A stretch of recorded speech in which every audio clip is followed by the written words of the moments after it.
हालांकि हमको एक दिन तो नहीं लगा इस वीडियो को शूट करने में, हमको 2 से 3 दिन लगे क्योंकि हमारी फर्स्ट व्लॉग है। तो धन्यवाद, इस वीडियो को एंड तक देखिएगा। नमस्कार दोस्तों, मेरा नाम है ईशान अनेजा। तो स्वागत है आपका आज हमारी इस वीडियो में, जो है एक 7 seater MUV car. MUV SUV नहीं, 7 सीटर के नाम से लोगों को बहुत कन्फ्यूजन रहती है कि वो SUV होगी। तो हर MUV कार SUV नहीं होती, मतलब कि हर 7 सीटर कार SUV नहीं होती, वो MUV भी होती है। तो जैसे कि आप देख रहे हैं, हमारे पास आज है ये MUV कार। तो जैसे कि लोगों ने फैमिली कार के नाम पे एक अपना रूमर या फिर आप मिथ कह लीजिए जो बना रखा है फैमिली कार के नाम, ये वो सिर्फ इनोवा को बना रखा है। तो उसी चीज़ को ध्यान में रखते हुए महिंद्रा ने कार इंट्रोड्यूस करी है जो है मराजो।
अब हम इसके डिज़ाइन के बारे में बात करेंगे। जो इस कार का डिज़ाइन है वो महिंद्रा ने शार्क से इंस्पायर होकर दिया है। जैसा कि आप देख रहे हैं कि इसका जो फ्रंट है वो जस्ट लाइक, एक बार आप शार्क को दिमाग में लाएंगे और उसके बाद इस कार को लेंगे तो आपको थोड़ा सा सिमिलर लगेगा, पूरा नहीं बट थोड़ा सा। उसके बाद आ जाइए यहाँ की साइड लाइन्स कार की, जो ये वाले पॉइंट सारे दिख रहे हैं, ये भी शार्क से इंस्पायर्ड है। ऊपर से इसके जो साइड इंडिकेटर्स हैं वो भी शार्क से इंस्पायर्ड है, जैसे कि उसके कान होते हैं या उसके फिन लगा लो। और जो इसके टेल लैंप है, उसके बाद टेल की बात करें तो टेल भी इसके जस्ट लाइक, जैसे आपको वो थोड़े ट्रायंगल शेप में दिखें, ये भी ऑलमोस्ट ट्रायंगल शेप में ही है। बट अब यही कह सकते हैं जैसे कि महिंद्रा ऑलमोस्ट सब कार्स को अपनी किसी ना किसी एनिमल या किसी उस पर इंस्पायर होकर करता है। जैसे कि स्कॉर्पियो का स्कॉर्पियन, XUV500 का चीता और मराजो का शार्क।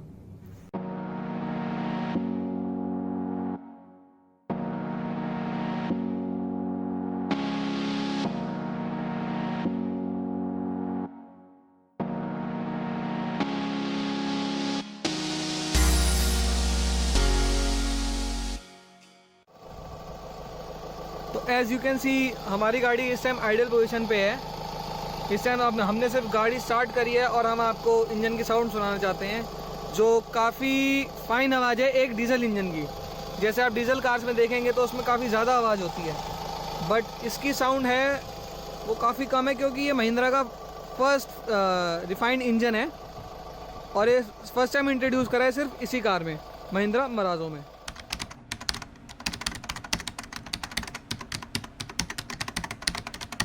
अब इसके बूट स्पेस की बात आइए, तो अगर देखा जाए इसके स्पेस के अकॉर्डिंग, अगर आप ड्राइविंग सीट पर बैठ रहे हैं तो आपको काफ़ी ऑप्शंस मिल जाते हैं अपने हिसाब से सेट करने के लिए।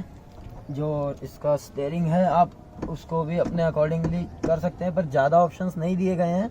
बट आप अगर कहीं ना कहीं अगर महिंद्रा कॉस्ट कटिंग कर रहा है, आपको इतने इस रेट में ये कार दे रहा है, तो इट्स वेरी गुड। और आपको हाँ, ये आप यहाँ पे स्पेस आपको काफ़ी अच्छा दिया गया है बॉटल्स रखने के लिए। यहाँ पे 1-1 लीटर की 2 बॉटल्स बड़े इजीली रखी जा सकती हैं। अब ये गेट बंद हो गया है और अगर देखा जाए रीच, अगर गाड़ी चलाते हुए कोई अगर बॉटल पे, हाँ बहुत अच्छा रीच है, कोई ऐसी बात नहीं है, यहाँ से बॉटल अच्छे से ग्रैब हो सकती है। तो अब आ जाते हैं इसके और स्पेस के बारे में। तो यहाँ पे आपको 2 कप होल्डर्स दिए गए हैं। कोई अगर यहाँ बैठता है, कोई यहाँ पे बैठते हैं, तो कप होल्डर्स हैं। आप यहाँ पे मोबाइल फ़ोन यूज़ कर रख सकते हैं अपना। और इसकी भी रीच कोई ज़्यादा बुरी नहीं है चलाते हुए, या कोई वहाँ पे अगर साइड में बैठता है तो आराम से हाथ जा रहा है, कोई ऐसी बात नहीं है। और साथ ही साथ यहाँ पे भी आपको स्पेस दिया गया है अगर आप वॉलेट रखें। हाँ, बट ये कोई इतना नेसेसरी स्पेस की ज़रूरत थी नहीं, क्योंकि यहाँ पे इसको कोई आगे बढ़कर अगर मैं ऐसे उठाना चाहूँ तो उठाना पड़ेगा। ऐसा सच इसकी कोई ज़रूरत नहीं थी, बट दी है महिंद्रा ने, तो चलो अच्छी बात है, दी है स्पेस इसकी। और ये आपको दिया गया है इसका हैंड ब्रेक लीवर, जो एयरक्राफ्ट से इन्होंने इंस्पायर होकर लिया है। खैर, एयरक्राफ्ट को उड़ाने के लिए यूज़ होता है, ये वाला एयरक्राफ्ट रोकने के लिए इसको दिया गया है। चलिए, तो अगर हम ये देखें कि जो इसका डैशबोर्ड दिया गया बिल्कुल फ्लैट दिखने वाला दिया गया है, ये बहुत अच्छी चीज़ दी है इन्होंने, क्योंकि ऐसा जिसका व्यू फ्रंट का बहुत क्लियर हो जाता है इससे। और जो महिंद्रा ने ये जगह दी है, इसके बारे में कुछ समझ नहीं आता। अगर मैं यहाँ पे अपना मोबाइल फ़ोन रख दूँ तो मुझे मेरा मोबाइल फ़ोन नहीं दिख रहा है, और अगर वो बज भी रहा है तो मुझे नहीं पता है, और फिर चलाते हुए अगर वो बज रहा है तो मेरे को बिल्कुल आगे होके बहुत। चलिए, ये अब दिया है, कुछ महिंद्रा ने सोच के दिया होगा एज सच। जो इसका इंटीरियर वाइज महिंद्रा ने बिल्कुल सिंपल रखा है, क्योंकि ये M2 वेरिएंट है। इसके ऊपर वाले वेरिएंट्स में वो काफ़ी यहाँ पे थोड़ा सा अच्छा पियानो ब्लैक कलर का देते हैं, अच्छा देते हैं, बट बहुत अच्छा है एज सच। अगर देखा जाए इस क्वालिटी वाइज, तो जो प्राइसिंग है उसके अंदर मटेरियल वाइज बंदे को थोड़ा बहुत तो कॉम्प्रोमाइज़ करना पड़ेगा ही। दिखा देते हैं जो कैबिन एरिया की अपनी कंडक्टर सीट होती है, उसमें आपको कितना कंफर्ट है, कितना क्या क्या चीज़ें दी गई हैं। तो अब हम ये बैठ गए हैं इसके अंदर। यहाँ भी आपको 2 बॉटल स्टैंड्स मिल जाते हैं, एक यहाँ पे सामान रखने के लिए, एक यहाँ पे, और थोड़ा सामान हमारा पड़ा हुआ है, कोई बात नहीं। तो इसमें एक हमारे को बहुत अच्छा फीचर दिया गया है, जैसे कि एयर बैग वैसे तो 2 हैं, एक यहाँ है, एक हमारे लिए कंडक्टर सीट के लिए है, बट इसके अंदर एक सबसे अच्छा फीचर ये है कि अगर हम कंडक्टर सीट का एयर बैग ऑन ऑफ करना चाहें तो यहाँ पे उसका ऑप्शन दिया गया है, और वो होगा सिर्फ इस चाबी से। अब मैं आपको करके दिखा देता हूँ। ये हमने अंदर किया और ये हो गया अब ऑफ। अगर इसको ऑन करना चाहें तो ये ऑन हो जाएगा। यूजुअली इसको ऑन ही रखना चाहिए, ऑफ करने का कोई बनता नहीं है, पर अब कंपनी ने फीचर दिया है तो यूज़ करना, आपको दिखाना बनता है हमारे को। तो इसमें एक ये फीचर है, जैसे कि आपने ये किया ऑफ, और ये यहाँ पे आपको इंडिकेट कर देता है कि आपका ये गाड़ी हमने ऑन, तो ये आपको ये दिखा देता है इंडिकेट कि हमने यहाँ पे अपना एयर बैग ऑफ किया हुआ है। और ये आपकी सीट बेल्ट का दिया हुआ है कि आप यहाँ पे कंडक्टर साइड पे किसी ने सीट बेल्ट नहीं लगाई हुई। अब अगर हम यहाँ से इसको ऑन कर देते हैं, ये अब हमने कर दिया ऑन, और ये चाबी लगाई, तो ये अब हमारा इंडिकेशन यहाँ से हो गया बंद। मतलब अब आपका ये जो अपना एयर बैग है ये ऑन हो चुका है। तो अब हम आ गए हैं इसकी मिड रो में। मिड रो में जैसे कि अब ये है, ये इसमें 2 वेरिएंट आते हैं, एक 7 सीटर, एक 8 सीटर। हमारे पास है आज 8 सीटर। अगर ये 7 सीटर होता तो ये इसमें बीच वाली सीट ना होती। यहाँ पे भी आपको कैप्टन सीट्स की तरह इसमें वो सीट्स दी जाती हैं, ऐसा कुछ है। और बंद कर लेते हैं इसको। यहाँ भी आपको ऐसा कोई ऐसी चीज़ नहीं है, यहाँ पे भी आपको काफ़ी अच्छा स्पेस दिया गया है। यहाँ पे भी आराम से 1-1 लीटर की 2 बोतल्स रखी जा सकती हैं, पर 2 रखनी क्यों है, ये बंदा तो एक ही रखता है, हर साइड अपनी अपनी होती है। कर लेते हैं बंद। यहाँ पे भी आपको अपना पावर विंडो दे रखा है, और स्पेस वाइज ऐसा कुछ नहीं है। तो इसकी सीट्स का जो डिज़ाइन दिया गया है वो भी काफ़ी अच्छा दिया गया है, क्योंकि काफ़ी स्लैंट है। जो ये सीट मैंने पूरी पीछे कर रखी है, फिर भी काफ़ी मेरे पास स्पेस है। मेरा हाइट भी मेरी 5'8" है, तो मेरे को कोई ऐसी दिक्कत नहीं हो रही है। बट हाँ, अगर किसी की हाइट 6 या 6'2" हो सकती है, तो ये सीट भी हम इसका हमारा काफ़ी ऑप्शन है हमारे पास कि इसको हम पीछे कर सकते हैं। तो अब देखिए, अगर बंदे की हाइट 6 फीट या 6'2" हो तो उसके पास भी काफ़ी स्पेस होगा। और अगर इसमें एक ऑप्शन और अच्छा दे रखा है, जैसे कि अगर हम लॉन्ग रूट पे जा रहे हैं, थोड़ा रेस्ट लेना है, कुछ है, तो इसको और रिक्लाइन किया जा सकता है। इससे ज़्यादा ऑप्शन नहीं है, but it's a good option for long route. हाँ, इसके एसी की बात भी अभी हम करेंगे, काफ़ी अच्छा दिख रहा है मेरे को ये अपना डिफ्यूज़र डायरेक्ट का। इसकी अभी थोड़ी देर में बात करते हैं, पहले कर लेते हैं सीट्स की बात। तो काफ़ी ऑप्शंस दिए गए हैं इसमें। जैसे अब आप यहाँ पे, इसमें आप अपना यहाँ पे थोड़ा सा स्पेस दिया गया है। कोई अगर जैसे ये 8 सीटर कार है, कोई बीच में बैठा है बंदा, यहाँ पर कोई बैठा है, सामान रख सकते हैं। यहाँ पे आपको एक चार्जर का पॉइंट दिया गया है। अब पीछे से बैक अपना फ़ोन चार्ज भी कर सकते हैं, ये वाला। ये थोड़ा सा स्पेस दिया गया है, यहाँ पे वाटर बॉटल रख लीजिए या कुछ भी रख लीजिए। तो अब बात कर लेते हैं इसके एसी की। एसी विंड अच्छा दिया हुआ है, जैसे कि इसमें ऑप्शन दिया हुआ था ये इसका डिफ्यूज और डायरेक्ट का। ये बहुत अच्छी चीज दी हुई है इसके अंदर। जैसे कि अगर यहाँ से कोई बैठा है मिड रो में, सीधी हवा कोई नहीं लेना चाह रहा, किसी के सिर पे सीधी हवा लग रही है, मुंह पे सीधी हवा लग रही है, तो इसको हम कर देते हैं डिफ्यूज। और फिर जो ये आपको विंड्स दिख रहे हैं इसके, यहाँ से आपको डायरेक्ट हवा तो नहीं मिलेगी, बट इसके अंदर ये होगा कि सराउंडिंग में सीधी हवा रहेगी। और कार आपकी, आप जैसे हीटर चलाते हैं या आप एसी चलाते हैं तो ठंडा या गर्म रहेगा, आपके सिर पे सीधी हवा नहीं आएगी। तो ये ऑप्शन इसका बहुत अच्छा है। एक यहाँ पे लाइट दी गई है जो कैबिन के अंदर पूरा, अगर आपको लाइट चाहिए या नहीं, ये ऑन ऑफ हो सकती है। यहाँ से ये हो गई ऑफ। ये आपको इसके फैन स्पीड वगैरह का सब कुछ दे रखा है यहाँ पे।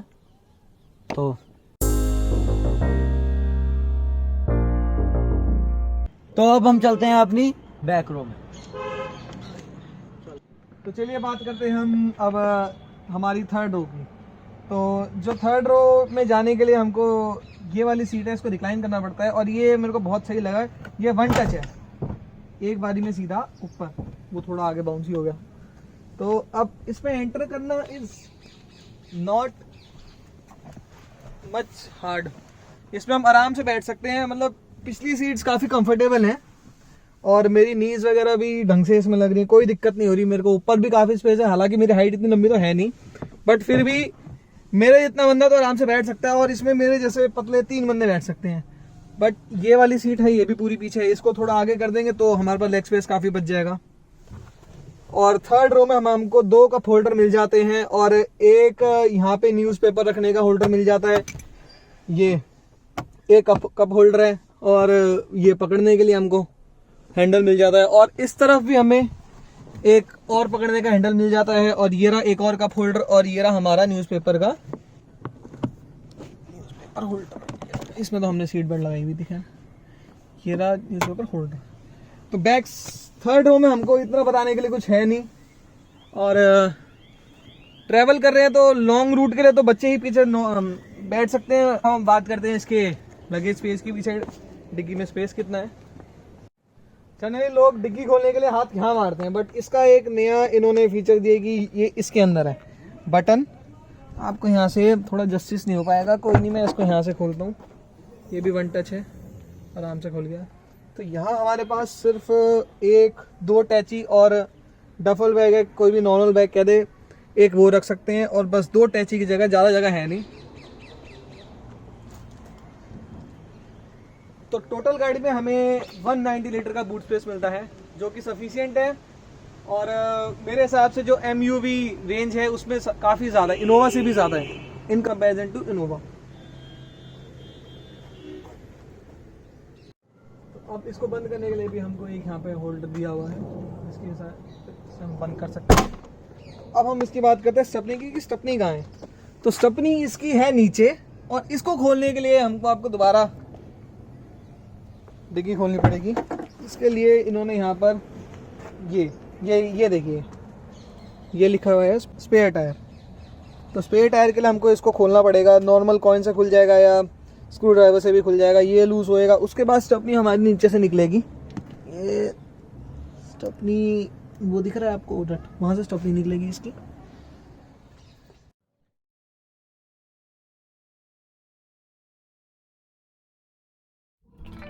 अब चलते हैं हमारे राइट हैंड साइड अपवर्ड की तरफ चलते हैं। तो हमको सबसे पहले यहाँ दिखता है टाइम, हो रहा है 4:21 PM, इसका मतलब शाम। और उसके बाद राइट हैंड साइड में ही हमारा आ जाता है डीजल, कि कार में हमारा डीजल कितना है। तो अभी हाफ टैंक से 1 पॉइंट कम है, तो अभी हमारा ये है कार में डीजल। और उसी के एक लेफ्ट हैंड साइड आते हैं तो ये हमारे दिखाता है 16.6 किलोमीटर पर लीटर। ये है हमारी एवरेज फ्यूल इकोनॉमी। ये इंजन बेस्ड है, मतलब इंजन जो बता रहा है उतनी है, बट इसको हम पूरा सही ले नहीं सकते, एग्जैक्ट नहीं ले सकते, मतलब मीन वाइज ये। उसके बाद ODO दिखा रहा है, ये हमारा है ओडोमीटर। ये दिखा रहा है हमारी गाड़ी अब तक कितना ट्रैवल कर चुकी है। तो 19,570 हमारी कार ट्रैवल कर चुकी है। तो अब ये आपको की यहाँ दिख रही होगी, इसका मतलब है कि हमारी कार का अब सर्विस का टाइम आ चुका है। तो ये है सर्विस रिमाइंडर। हालांकि मैं इसकी 2 दिन पहले सर्विस करा चुका हूँ और उन्होंने अपडेट करा था, शायद अपडेट नहीं हुआ होगा। तो कोई नहीं, वो दोबारा मैं इसको ले जाऊँगा तो अपडेट कर देंगे। तो हम बिल्कुल लेफ्ट हैंड साइड कॉर्नर में आता है। ऊपर लिखा है H, इसका मतलब हीट, नीचे लिखा है C, इसका मतलब कूल। तो ये है हमारे इंजन का टेम्परेचर कि हमारे इंजन का टेम्परेचर फिलहाल कितना है। तो हमने गाड़ी अभी 40 to 50 किलोमीटर अराउंड चला ली है। तो हमारी अभी हाफ, इसका जो टेम्परेचर है अभी हाफ है। हाफ से ऊपर जाता है तो हमारे लिए थोड़ी चिंता वाली बात है, क्योंकि ओवरहीट गाड़ी, इसका मतलब गाड़ी ओवरहीट हो रही है, ये इंडिकेशन होता है ओवरहीट का। तो अब हम आपको इसके फीचर्स के बारे में बताते हैं। जैसे कि मैं इस वाले राइट हैंड साइड वाले बटन को पुश कर रहा हूँ तो ये दिखा रहा है हमारा ओडोमीटर। इसमें होती है ए, ये होगी ए ट्रिप, ये बी ट्रिप, ये हो गया हमारा AC। 3 ट्रिप हमें इसमें मिलती हैं ऊपर। उसके बाद हमारा आता है एवरेज फ्यूल इकोनॉमी, कितना है गाड़ी का। इसके बाद हमारी गाड़ी ये है 386 किलोमीटर हमारी गाड़ी चल सकती है इतने फ्यूल में।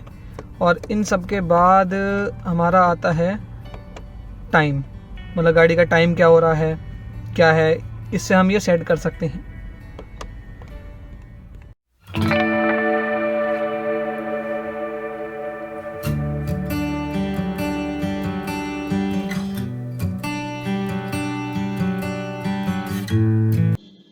तो चलिए आइए हम गाड़ी के अब टेस्ट ड्राइव लेते हैं। टेस्ट ड्राइव तो क्या, मेरे पास तो उसको काफ़ी टाइम हो गया, बट दिखाने के लिए। अब पीछे हमारे साथ हमारी साथी कलश बैठी हैं। और तो चलिए हम कार को स्टार्ट करें। तो इस स्टार्टिंग भी इस कार की इलेक्ट्रिक स्टार्ट है, मतलब एक टच स्टार्ट करा और गाड़ी हो गई हमारी स्टार्ट। तो इसका जो कैबिन है उसमें काफ़ी कम नॉइज़ है और कंपनी वाले ने भी यही क्लेम करा था। तो चलिए अब हम चलते हैं।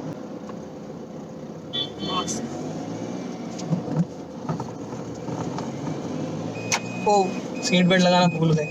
अच्छा, इस गाड़ी का एक और अच्छा फीचर है कि इसका जब तक हम बेल्ट नहीं लगाएंगे तो पूरे 120 सेकंड तक ये आवाज़ की तरह की, लो मैंने बेल्ट लगा ली और इसका सेंसर ऑन हो गया और ये होगी सीट बेल्ट हमारी नॉइज़ बंद। चलिए हम कार चलाते हैं। वैसे तो बहुत कंफर्टेबल है कंपैरेटिवली, मैंने और काफ़ी महिंद्रा की कार चलाई हैं उससे तो बहुत ही ज़्यादा। इसका स्टीयरिंग है वो भी इलेक्ट्रिक है, तो शार्प कटिंग में भी हमको प्रॉब्लम नहीं होती। और आप देखो स्टीयरिंग बहुत ही ज़्यादा कंफर्टेबल है, मतलब मैंने कोई इसमें ना वो डाला है, जो डाला है ना कुछ। इलेक्ट्रिक स्टीयरिंग है हमारी कार का और बड़ी ही आराम से हमारी गाड़ी वो हो रही है। और मैं ये लगा लो टर्न करते हुए मैंने गियर शिफ्ट कर दिया और हमारी गाड़ी है 4th गियर में, गाड़ी हमारी जा रही 60। तो मेरे को ऐसा में कोई दिक्कत नहीं हो रही गाड़ी को टर्न करने में। पहले हम लेफ्ट जा रहे थे, अब हम जाएंगे राइट। तो लो जी, अब हम आ गए हैं बिल्कुल सीधी रोड पे।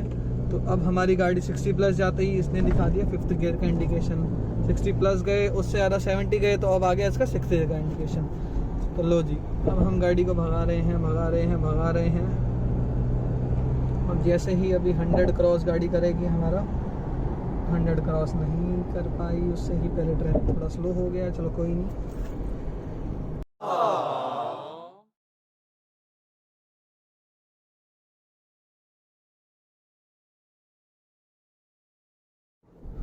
तो ये देखिए हमारी गाड़ी अब 100 प्लस जाते ही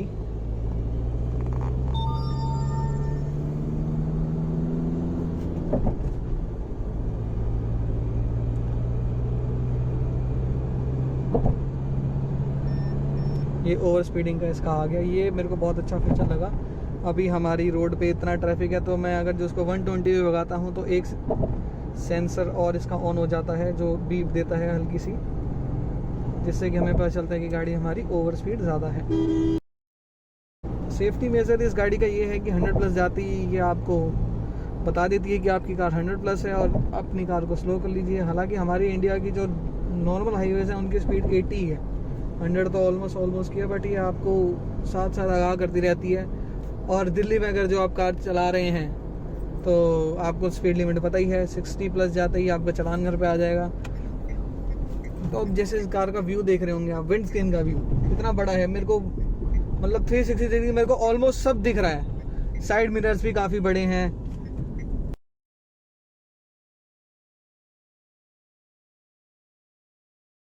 कि आपको वीडियो में जस्टिस नहीं हो पा रहा होगा, जैसे मैंने इको मोड ऑन करा तो मेरे इंजन की साउंड थोड़ी सी चेंज हो गई। इससे ये हुआ कि जो हमारा फ्यूल है इंजन में जाना कम हो गया फ्यूल इंजेक्शन के थ्रू।